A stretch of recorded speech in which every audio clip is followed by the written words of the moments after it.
I'm Arey, and this is Confusing Producing with me. As a new producer who is possibly confused, I would advise you to start out with your song that you wrote, bring it into the studio, and record. Like I would start out just doing that. Just come in, record the song, just whatever you can play. If you play piano, play guitar, whatever. And then what I would do is I would take a little break from the song, or maybe keep it on your phone like as a memos. This is what I do personally. I keep it on my phone in memos, and then when I'm walking to class, because I'm in music school, by the way, I'm a music school student.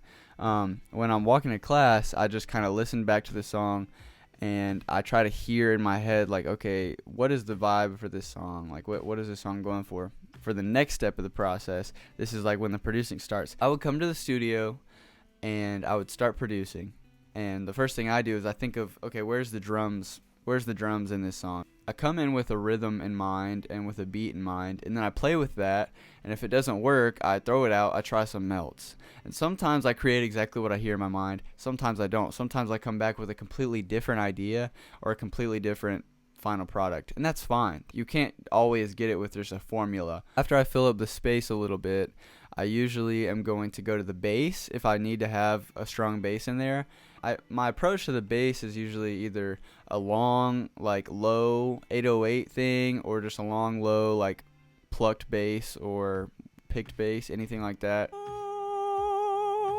I actually will play the bass sometimes, or I'll just use the 808 with the keyboard, like got my big MIDI keyboard here, as you can see.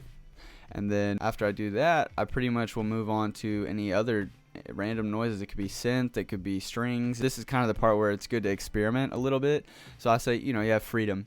And that's usually like the first swing at it production wise. I'll be like, okay, is there anything I can add, or is there anything I can take away before the build up to make it hit harder? So that's a big thing too. It's a big key right there. So once again, is there anything I can add, or is there anything I can take away before the build up to make the build up hit harder?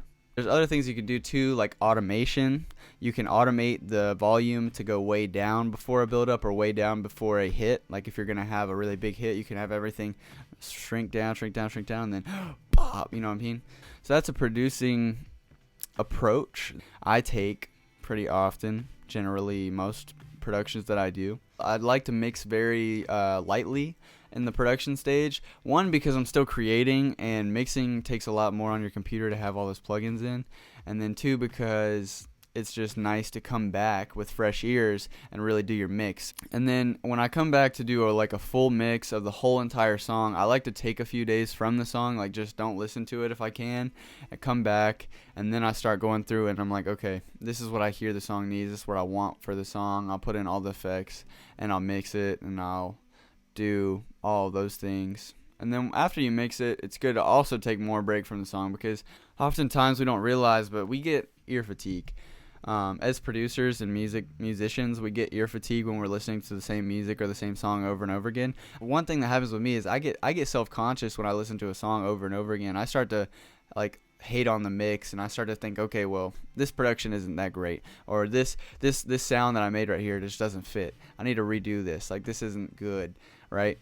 But to be completely honest, that in the long run kind of just kills your motivation, and you'll never finish a song that way. Also, have other projects that you're working on. I like to have, so this is a song that I've been working on for a while now, but I like to have maybe 2 or 3 more songs that are in the works, that if I want to keep working but I don't want to get ear fatigue, I can just take this song, put it away for a little while, go to the next song, work on it for, I don't know, another 30, 40, maybe an hour, and then if I really want to keep working, I could just go to the next song. But usually I'll probably take a break in between that. But that's just like my production style. That's kind of how I go about it.